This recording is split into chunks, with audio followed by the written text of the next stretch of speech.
नमस्कार, आप देख रहे हैं 4 पीएम और मैं हूं आपके साथ सिमरन। दोस्तों, ईरान के लिए अगले 48 घंटे बेहद अहम होने वाले हैं। एक और जहां अमेरिकी राष्ट्रपति डोनाल्ड ट्रंप ने ऐलान कर दिया है कि वो अमेरिका को आजादी दिलाने को तैयार हैं, दूसरी ओर ईरान ने 24 घंटे के अंदर परमाणु बनाने का दावा पेश कर दिया है।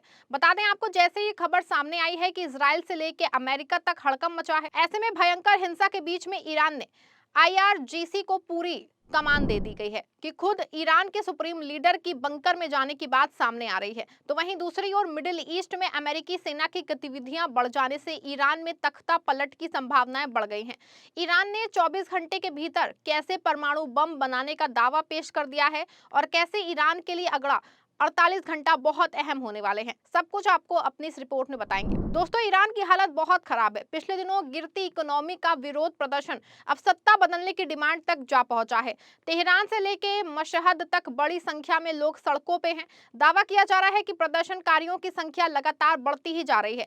एक और जहां हालात बेकाबू हो रहे हैं, दूसरी ओर खामेनेई सरकार ने इस्लामिक रिवॉल्यूशनरी गार्ड कॉर्प्स यानी कि आईआरजीसी को मैदान में उतार दिया है।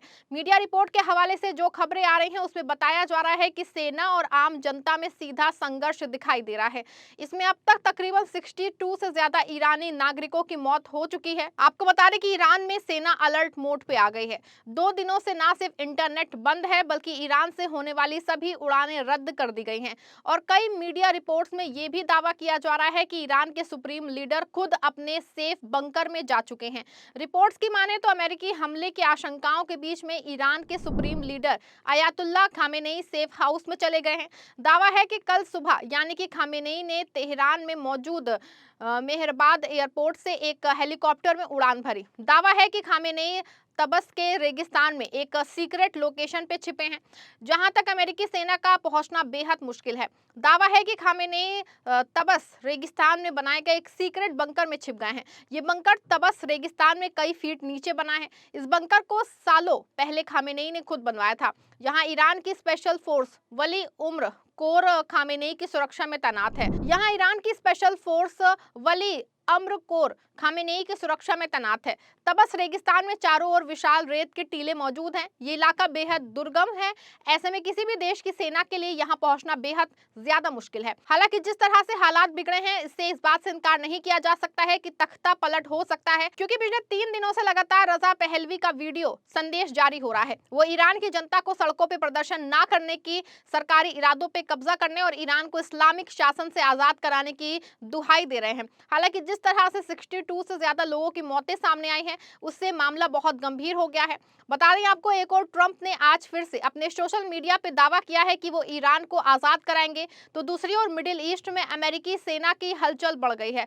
ट्रंप का कहना है कि मैंने ये बात बहुत सख्ती से कही थी कि अगर वो लोग पहले की तरह लोगों को मारेंगे तो हम दखल देंगे, हम उनकी कमजोर कड़ी पे अटैक करेंगे। इसका मतलब ये नहीं है कि हम जमीन पे सैनिक उतारेंगे, बल्कि इसका मतलब है कि हम उनको बहुत बहुत जोर से जहां सबसे ज्यादा तकलीफ हो वहां हम मारेंगे। रिपोर्ट के मुताबिक ईरान बॉर्डर से सटे इरबिल एयरबेस पे भी अमेरिकी एयरफोर्स ने तैनाती बढ़ा दी है। कतर में मौजूद अमेरिका के अल उदैद एयरबेस पे C-17 ग्लोबमास्टर ने हथियार लेके लैंड कर चुका है। इसके अलावा अमेरिका का KC-135 रिफ्यूलिंग एयरक्राफ्ट फारस की खाड़ी में उतरता देखा गया था। दावा है कि यहां अमेरिकी एयरफोर्स में हवा में फाइटर जेट में फ्यूल भरने की ड्रिल की। अमेरिका का डफ 4 ड्रोन बीते एक हफ्ते से ओमान की खाड़ी, होर्मुज स्ट्रेट और फारस की खाड़ी में उड़ान भर रहा है। दावा है कि इसके जरिए यहां ईरान की पल पल की हरकत पे नजर रखी जा रही है। इधर हिंद महासागर में मौजूद डिएगो गार्सिया बेस पे अमेरिकी B-2 बॉम्बर तैनात हो चुका है। 12 दिन के युद्ध में अमेरिकी हमले से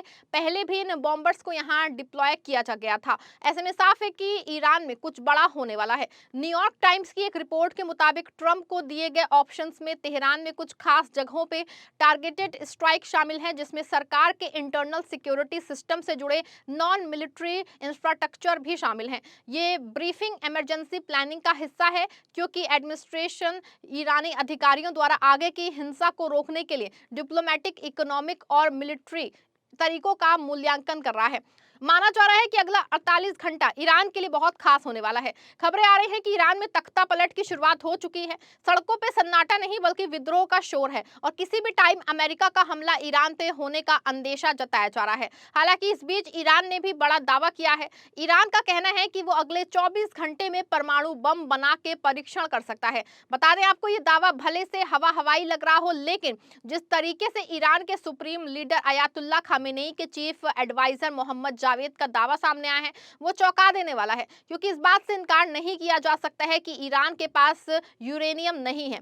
पिछले दिनों जब अमेरिका और इजराइल ने ईरान से 12 रोजा जंग लड़ी थी, तो अमेरिकी राष्ट्रपति का दावा था कि उन्होंने इस्फहान के परमाणु संयंत्र पे हमला करके ईरान का यूरेनियम तबाह और बर्बाद कर दिया है। लेकिन बाद में इजराइल और कई अमेरिकी मीडिया ने इस पे खबर भी चलाया था कि ईरान अपना यूरेनियम बचाने में कामयाब हो गया है। कुछ का दावा तो यहाँ तक था कि ईरान ने अपना यूरेनियम दक्षिण कोरिया को ट्रांसफर कर दिया है। आपको बता दें कि ईरान सरकार ने भी दावा किया था कि उसका कोई बहुत बड़ा नुकसान नहीं हुआ है, क्योंकि जिस समय ईरान पे इजराइल और अमेरिका ने हमला किया था, उसमें एक बात पूरी तरह साफ थी कि ईरान के पास 42 किलो से ज्यादा यूरेनियम था और वो संवर्धित भी बहुत तेजी से कर रहा था।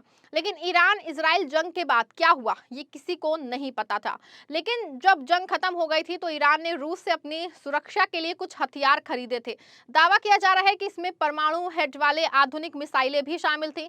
ऐसे में सवाल ये खड़ा हुआ था कि अगर ईरान के पास परमाणु हथियार नहीं है, तो वो क्यों ऐसी मिसाइल और शस्त्र खरीद रहा है जो परमाणु बम के लिए यूज होते हैं।